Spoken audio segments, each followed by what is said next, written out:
strange game. The only winning move is not to play.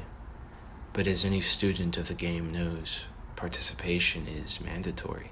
The game is life, and it only ends in sacrifice with the inescapable ferryman of death.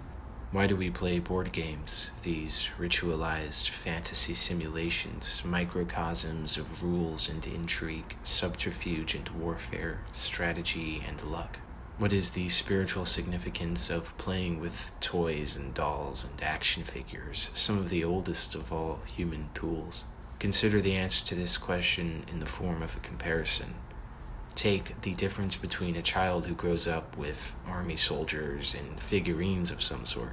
They must play the role of all characters, entering the mind and perspective of each individual. They must create the scenery, the setting, and the sound effects, imagining the conflict, the wounds, the relationships. They build worlds and then play out stories. Here, the child learns empathy, mimicry, curiosity, creativity.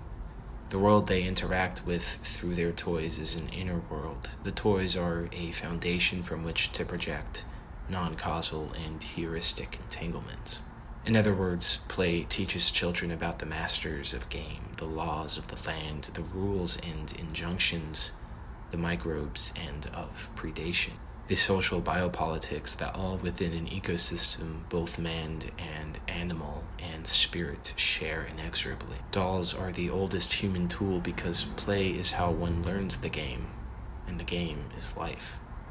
Children who grow up instead with iPads and TV and video games and books, they lose out on a lot of that. They never cultivate their imagination and never learn how to see the life in inanimate objects.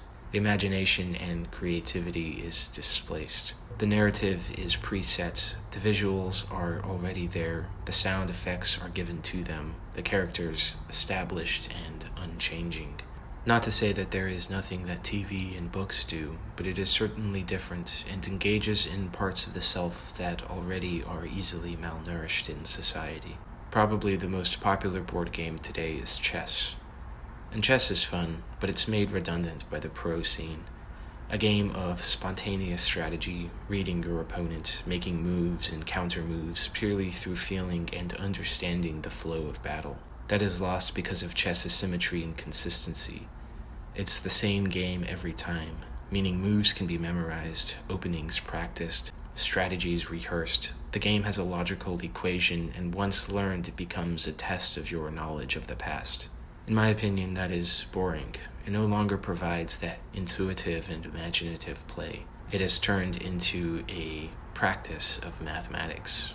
But when you have a game with no known future, an element of randomness, asymmetry in setup and throughout the playthrough, varying objectives, and a changing field, suddenly you enter into the territory of divination, of tracking and mysticism, the unknown and unaccountable future. Life is never like chess, with an equal setup, a predictable goal, a congruent distribution of resources and weapons or tools, a static environment. Therefore, it provides none of that simulation of life in nature, war, and politics. Compare chess to an alternative of chess, such as this game called Feudal.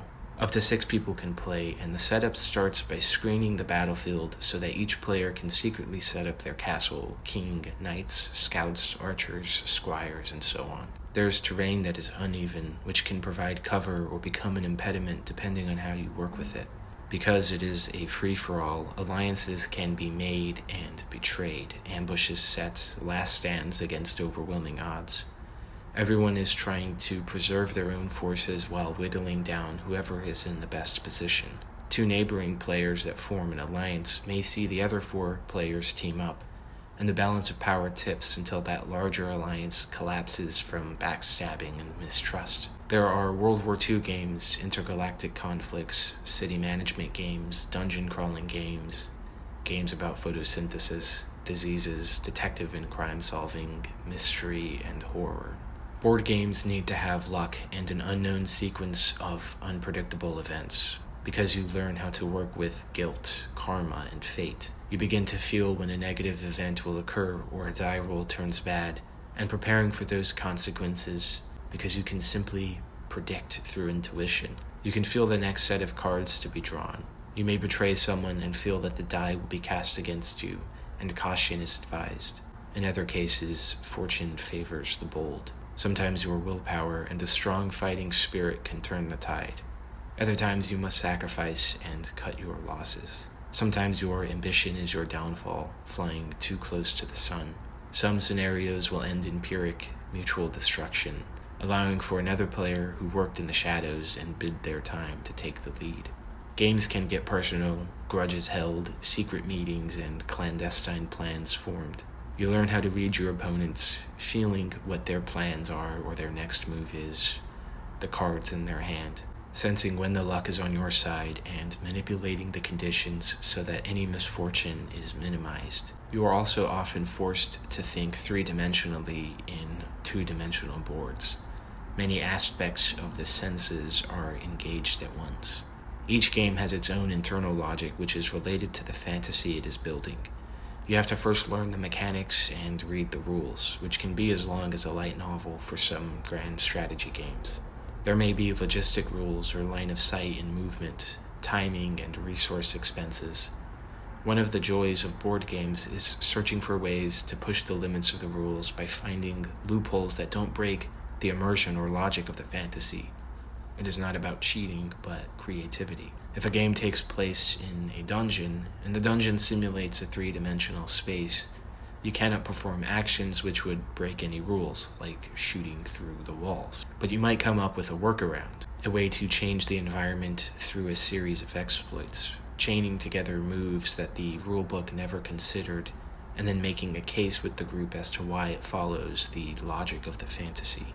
There is another part of this discussion, which is that people often compartmentalize their hobbies, whatever they may be, severing the skills they cultivate from other areas of their life. But everything has an effect. Nothing exists separate from the rest of life.